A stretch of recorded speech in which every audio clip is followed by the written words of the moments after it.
about myself in building the temple.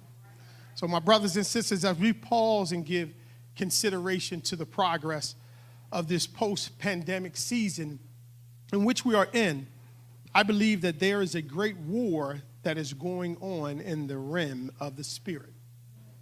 For the body of Christ at large, I believe that there are many believers who are wrestling between what they know in the Spirit and what they believe, and trying to recover from what has felt in their reality, because over the last year and a half, our lives have seemingly been yoked by the pandemic of this current administration.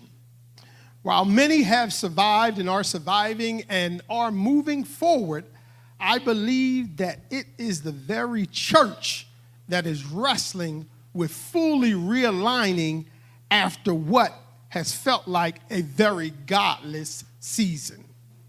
Because as I look around into the lives of believers globally, I believe that we are experiencing what many may identify as the aftershocks of a great storm. And I know that there are aftershocks and ripple effects of warfare, because when I look at the body of Christ, we have witnessed a significant falling away. People who have been spiritually weakened and people who have become mentally worn out. People who have become physically overwhelmed, and people who have simply lost the sense of security that they once had in God.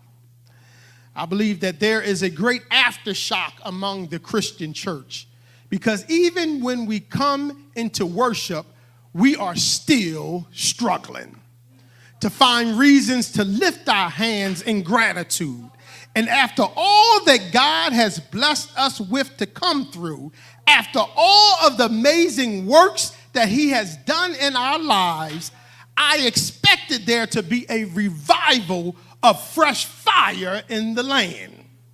But when we look around, we are still wrestling and trying to pull the people back into a place where we were pre-pandemic, nevertheless to a strength of gratitude that we ought to have. I believe that we are experiencing a time where people have seemingly lost their fervor for God and no longer have the same level of commitment.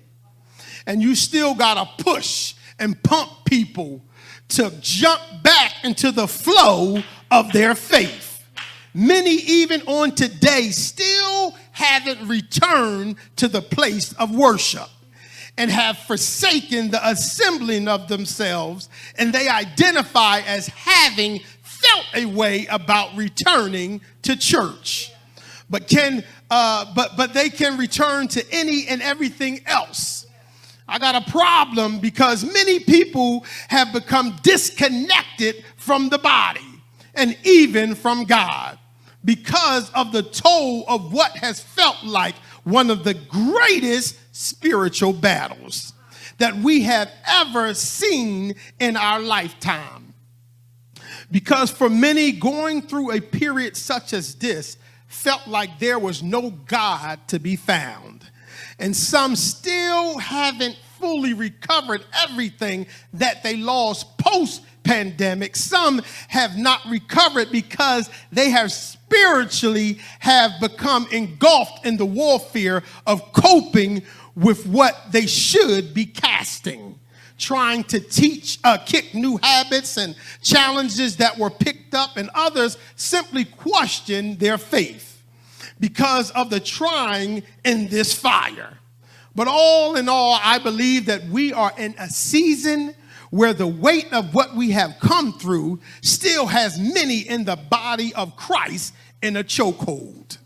And what we must realize is that the pandemic of this world was in fact spiritual warfare. It was a deep reflection for the body of Christ. And what looks like spiritual bondage, while I know that God has been God, even in this, the reality is that the enemy seeks to utilize the trauma of what was to try to manipulate the people of God. out of believing what is to come. And while there are many who have come through this very place with new fervor and passion and purpose, there are people who have seemingly lost their way and are trying to shake the weight of warfare. And what I have discovered is that whenever it is that you have found yourself in a season of great breaking, there must be an intentionality about rebuilding.